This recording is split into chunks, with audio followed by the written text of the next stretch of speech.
He's going to fight Gary Spike O'Sullivan. It's got the Irish connection, right? You can sell that white Mexican thing all day. Aren't they? That's probably when they look up September Canelo's 15th in Las Vegas. Gary Spike O'Sullivan. Lost cousin. They hug after the fight. I'm telling you, Lee, if you watch the build-up on Canelo before the loss to Mayweather, they are talking about doing a DNA test on this kid to find out where he comes from. If he fights O'Sullivan, I believe that's when they do this story on who his Irish side really is. We've done 40 minutes on Triple G and Canelo for a fight that's not happening, Andrew. Yeah, but they're the two biggest names, and they've got some interesting things going on right now, Lee, because I do believe you're partly of what you're saying is correct, and I think I have a little bit of this correct too. This thing, we might never see a rematch, bro. I'm calling that right now. And if we do, it's going to be like Mayweather versus Pacquiao, right? One guy will already have like 6 losses. No one's going to give a shit. Probably already been stopped in his career. I'm dead serious. Like, these guys, they need to pull the trigger on this fight and stop messing around with these other potential opponents out there, because they're starting to get harder. Unless you're going to take 2 steps backwards, Canelo, and fight O'Sullivan. But, Lee, I'm telling you, I don't know if the Mexican fan base will put up with that. He's always on shows like ESPN Deportes. These are very big boxing ESPN Deportes. Roll the I'm just saying, Lee, that's a lot of heat they're going to be taking on live television if they do sign O'Sullivan over a Triple G rematch. Everybody take a deep breath. Everybody taking a deep breath? Come on, I want everybody to take a deep breath. We're done with the Triple G Canelo stories. Yeah. Visit fightnetradio.com. That'll take you to our Facebook page. You gotta like that, huh? You gotta like that. Fightnetradio.com. You get all that stuff, right? And what else? What else happens when you do that? Well, you can comment on stories. I actually pay attention, and I try to keep you guys completely up to date and aware and what's going on in the world of boxing. Andrew and I post stories. I actually post press releases I get from all the different boxing organizations. It's a pretty decent spot to get your boxing news. Also, support LasVegasDiscount.net. When you're going to Vegas for a fight, like next week, you can book your fight. You can book your plans on LasVegasDiscount.net and save over 50% on that trip. That's it. Those are all the commercials and all the updates in the middle of the show. I went to the Brazilian Jiu-Jitsu World Championships yesterday, Andrew. I seen that. Yeah, very cool. Spent the day. You know what I found out? A lot of Brazilians in Brazilian Jiu-Jitsu. The best people, pretty popular, huh? the best fighters in the world, guess what? They're Brazilian. The people who win the championships repeatedly, year in and year out, Brazilians. No. I wonder why that is. I don't know. It's in the title, I think. I'm not sure. Yeah, maybe. And here's the part that's more disgusting, and I'm going to equate this to boxing fans. They only do 8 moves in competition. Like, I learn a lot of moves. I learn a lot of chokes. I've been doing jiu-jitsu now for a couple of years. You learn a lot of shit. None of it you will actually use in an actual fight, ever. You only use about 8 to 10 moves, period. The rest of that shit is for, I don't know, to make yourself look cool. I don't... You kind of see that in the professional MMA rankings already too, Lee. So when you equate that back to boxing, who are the most successful boxers? I hate to say it. Klitschko, he has a jab. Look at the guys that are really good. They are working off of a jab. They're working off the basics really well. They're special because of their speed, but Lomachenko's special because he's a fast jab. He's got good footwork. He's doing the basics really well. Okay, that was my whole big thing that I took away from yesterday. Nice. Yeah, I actually got drawn in. I was intensely drawn into, they do open division yesterday. Open division is insane. I watched a 300-plus pound man who is a judo champion take on a middleweight. So you're talking a $180 against 300 pounds. And he beat him. Choked the fucking dude out. And these are black belts. This was no joke. This dude was basically tossing this little guy around. He got the takedown and came around from behind and choked this fat fuck out. It was awesome. I digress. That was my day yesterday. I sat in a chair for 8 hours glued to people getting choked out on the mat. One question I had from the pictures you were posting, the guy that called out someone, did they actually match that day, or is that okay? So in the world of, I know that none of our fans are really into jiu-jitsu, but the top of the sport is dominated by a couple of guys. They're very big names. Leandro Lo and the guy Marcus Almeida Buchecha, right? Marcus Almeida, they call him Buchecha. They're both from Brazil, but Marcus Almeida has been world champion in the open division and in the ultra heavyweight division for literally 8 straight years. Like, he doesn't lose. He's that good. And the guy that he was pointing out was to get a match with Leandro Lo, who lost in the semifinals last year to another guy who lost to the semifinals to Buchecha, right? That's what that was about. So Almeida lost to to an Italian kid, a white Italian named Marigali. So that's what that whole drama was about. It was about the finals, but it was intense. Yeah. There was good drama. It's good storytelling. It's a 5-minute match. A 10-minute match. There's shit happening in there. It was very good. It was very interesting. But I digress. I'm just killing time because we're down to our final stories, and you guys seem to like at least 90-minute shows, minimum 90-minute shows. Even if Andrew and I are just shooting the shit about watching a fight or watching ring card girls and their camel toe. Nobody calls me out on, like, there's shit that we could have. This is how I know people don't listen closely. It's just when they listen, Andrew. Or somebody reports back like a bitch. And I'll say this. Snitches and bitches get stitches, all right? So whoever you are, stop it. Fuck.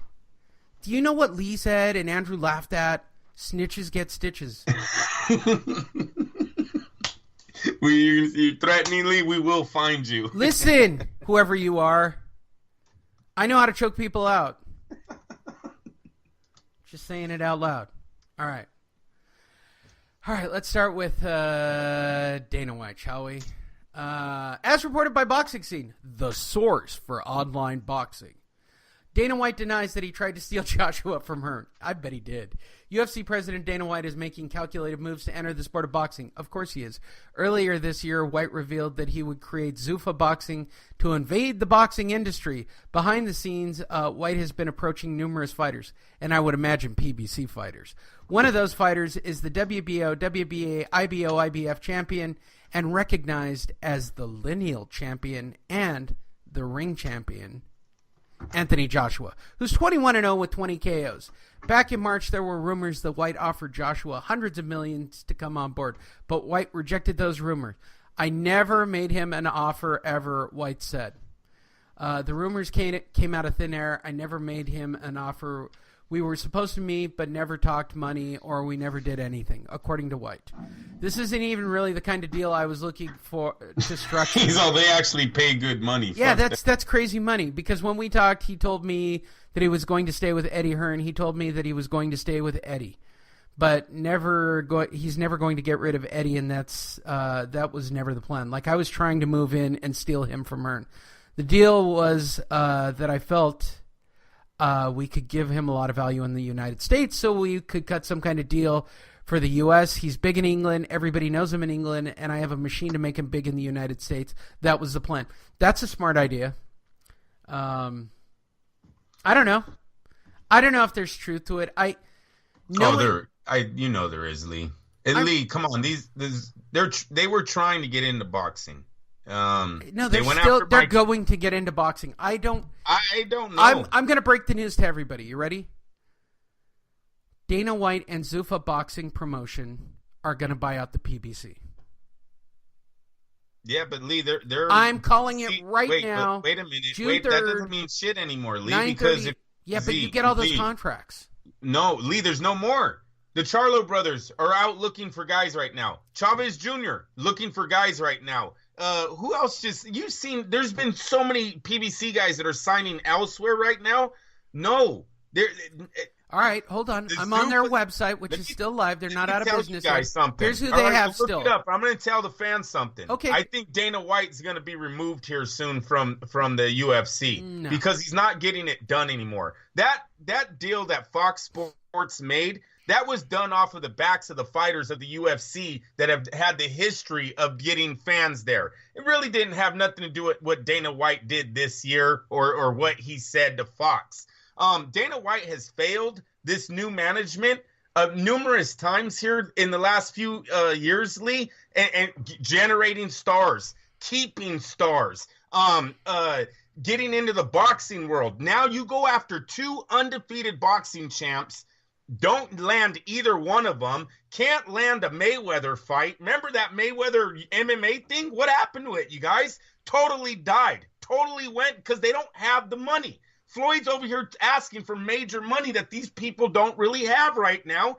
Dana White is failing for Zuffa boxing, or however you want to say it. I don't see Zuffa getting into this sports world. No. Lee, when they came out, they had like 2 fighters that said they wanted to box. That's it. Where was all the UFC fighters going, oh, sign me up today. I'll fight right now, Dana White. I want to do 12 rounds of boxing. Get out of here. It ain't that easy, you guys. It really isn't. Maybe if you have a staged performance like Mayweather McGregor, oh yeah, they made that shit look easy. But go back and watch rounds 8, 9, and 10 because that's what it really looks like. When Floyd actually steps on the gas, that's what it really looks like in rounds 1 through 7. But when you stage a fight, believe me, the average Joe can step into a boxing ring. Yeah, Andrew, is this just your head telling you this? Yes, of course, it always is. And then what happens? It always is. Fight News knows this. That's all. I'm telling you what I see from the outside looking in. That's all I do here, Lee. And I'm telling you, Dana White is failing. Yeah, that one fight made him a lot of money. Hello, that's Floyd fucking Mayweather fighting an MMA superstar. You don't really have to do anything there, Dana. You didn't really make that fight, Dana. That's what his bosses are telling him right now. We have a $4 billion debt. Where's the money coming from to make it back plus some?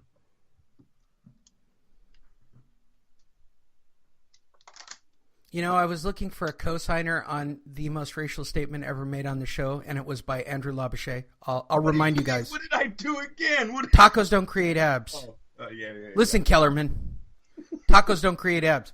So I sent it to my way too hot Cuban girlfriend, who just wrote back, LOL, true. All right, so you got a cosigner for the statement. Thank you very much. From the Cuban community. I'm going to let her be Cuban at large. Lomachenko is out indefinitely with labrum surgery. We couldn't be that lucky. Excuses, Lee? What do you think? No, I think he's actually hurt. I think Bob would try to milk this dude. They've done everything they can to milk this dude dry. I'm sure he's been hurt for a while. A torn labrum is going to be at least a year. And he's already, Are you serious? What is he? He's already, 49 years old? I mean, he was an amateur champion for the better part of 486 years. Yeah. For those of you listening Lee, you're exaggerating. 17-year-olds when he's 26, and they're like, he's the greatest amateur fighter ever. Ever! Do it in Batman voice. Ever! Everyone else is turning pro. He's just beating on kids. Wah, wah, wah. Yeah, good job. You know, I heard an analogy. Wait, I'm going to use an analogy, and I'm going to give credit to the person who wrote the analogy, because this is true about Lomachenko's amateur career. A guy named Gordon Ryan, who's a pretty well-known Brazilian jiu-jitsu guy and now MMA fighter, made a comment. He saw a couple of brown belts who were at the World Championships who've been there longer than 2 years. By the way, Andrew, you only hold your belt for about 2 years. That means you're sandbagging to stay a brown belt to win a championship. And this was the analogy that he used, which is the same as Lomachenko. Hey, look, if you stay in the fourth grade long enough, you're going to be a straight A student too. Right. No doubt. And I don't want to say shit